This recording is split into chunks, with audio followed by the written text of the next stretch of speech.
What's good, everybody, man? This is your guy, Manny, and this is the Talking Sports with Manny YouTube channel. So today is NFL Cut Day. Everybody has to cut their roster down by 4:30 Eastern Time, down to 53. Washington football team have made some notable cuts already, but I just want to highlight the biggest cut today that's in the entire NFL is Cam Newton getting cut. Cam Newton, a guy that a lot of Washington football team fans have wanted for years. And I don't think Cam Newton comes to DC. I just don't. I don't see a scenario where, let's say we cut Kyle Allen for Cam Newton to come in and be a number two. A number three to work his way up to number two. And then if Fitzpatrick doesn't work and you got Cam Newton, you don't really want the whole quarterback controversy thing. But Cam Newton is cut. He's probably going to sit back and wait for an opportunity for somebody to get hurt, and then he'll come in. And, he wants to be a QB1 still. Obviously, Matt Jones won the job. They're going to roll out with the rookie right away. Cam is not a part of the future. And that's kind of what I was saying when they came to several roster spots on the Washington football team.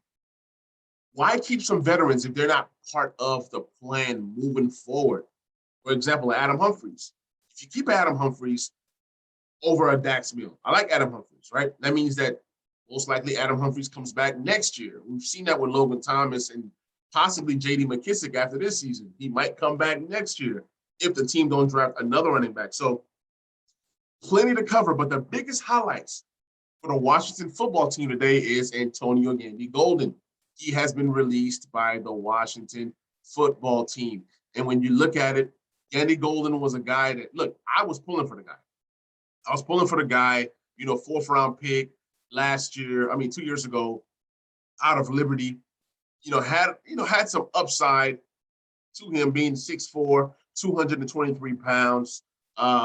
He was drafted in the fourth round, like I said, and that year, it was a year full of wide receivers. But I think at the point where we drafted Antonio Gandy-Golden, he was probably maybe the best wide receiver available. I got to go back and recheck that draft. But pretty much, man, the guy had, COVID to even start the thing. Then he comes in with no mini camp, no training camp, no nothing, right? Super smart guy, super great guy, good character, the whole nine. But at the same time, he only played in 6 games. He started in 2 games. And the highlight for Antonio Gandy-Golden during his rookie season in 2020 was that 22-yard end around that I still have not seen because I turned that game off versus the Browns. So I definitely missed Antonio Gandy's highlight. But in the preseason, he made 2 or 3 catches that made me go, wow, I can see some potential. But obviously the team decided to go with Cam Sims and possibly go with some slot guys that can play special teams. That's the name of the game. If you can't play special teams, you can't really make the roster. So maybe the team saw that Antonio Gandy-Golden possibly couldn't play special teams. Another thing about him is he started out as number 10 and moved to number 11. So anybody who bought Antonio Gandy-Golden jerseys have a collector's item now. But he can possibly most likely end up on the practice squad. So it's not quite over yet for Antonio Gandy-Golden. Obviously, teams are going to be looking and saying, wow, a 4th rounder cut. Maybe a team or two put in their claim. You just never know.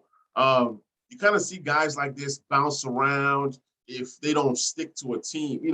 We've seen it. The Terrell Pryors of the world and the Doxsons. Even Doxson has gotten jobs after leaving Washington. So I won't call Antonio Gandy-Golden a bust just because he never really got a chance.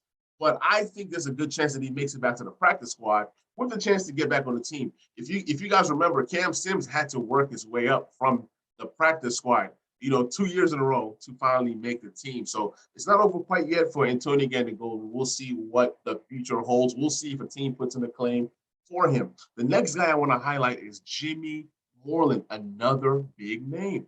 This was a guy that we drafted last year. And, he was a big piece. He was a big piece for the football team, being a 7th round guy, a guy that's at 5'11", super, super solid. You know what I'm saying? You can't fault what he does.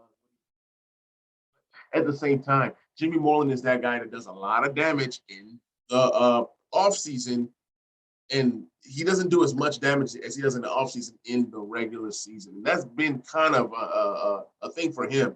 Torrey McIntyre has just played phenomenal enough for Jimmy Moreland to lose his job. Another guy who had number 32, then moved to number 20. So anybody who has a Jimmy Moreland jersey, now has a collector's item. I don't see Jimmy Moreland coming back to the team. I don't think he makes it to the practice squad. Somebody is definitely going to go and try to grab a Jimmy Moreland because he's a good corner. He's a good corner. I'm not even going to say that he's not a good corner. He's a good corner, and I believe that he definitely gets a job somewhere. He's probably going to get claimed. Like I said, he is a good corner to have as a depth piece, as a number 3, maybe number 4 guy, maybe even number 5. Sorry, number 4, number 5 guy for Jimmy Moreland. So to highlight his career, came in at the age of 24 from a super small school, James Madison University, and first year he played 14 games. He had started 5 of those games. Didn't really do much. He did have 42 tackles. 32 of those were solo, 1 tackle for loss, a quarterback hit. So, not bad for a backup corner. Also, the next year, which was last year, I think he had his best season, obviously, 16 games played, 5 games started. He had half a sack. He had 44 tackles, but then he also had 33 solo, but he did have an interception and a forced fumble. So definitely played a whole lot better in his second year. And who knows what the third year might have been for this guy. Didn't pan out for him. He's out of DC. He's probably going to get another contract rather fast. He's definitely going to be claimed. So Jimmy Moreland had a good run here in DC, but Torrey McIntyre, guy can ball, and I really, really like what he brings to the table. Also, there's been tons and tons of other Washington football players being cut. One of those guys was Wes Martin. He was a guy that we drafted. We felt that this guy can potentially be a starter someday. He could just never just find it, his niche. So he could never, jump that hurdle to be a starter for us. So he's gone. And when you look at it, the guys that have stayed since, let's say, 2015, we now have only 11 draft picks since 2015. Well, from 2015 to 2019, we have Brandon Sheriff, Kendall Fuller, who we drafted in the 3rd round, got traded in 2018, came back, Matt Idonis, Chase Roulier, really good center, Jonathan Allen, Tim Settle, Troy Ackley, Deron Payne, Cole Holcomb, Terry McLaurin, and Montez Sweat. Remember that 2019 draft, Dwayne Haskins is now gone. So, we've lost quite a bit of guys, but at the same time, I love that we are in this situation to where, we have solid players. We have solid players who want to be on the team and, who want to make an impact. For example, Jared Patterson now becomes a lock for making a team because Peyton Barber was released earlier today.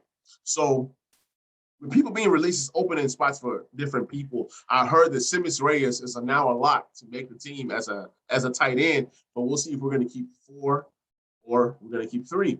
Also, another lock is Troy Ackley. A lot of people might not like him, but guess what? He plays special teams. He's going to make the team as a corner, being that Danny Johnson was also released after Jimmy Moreland was released. So, like I said, it's been tons and tons of releases.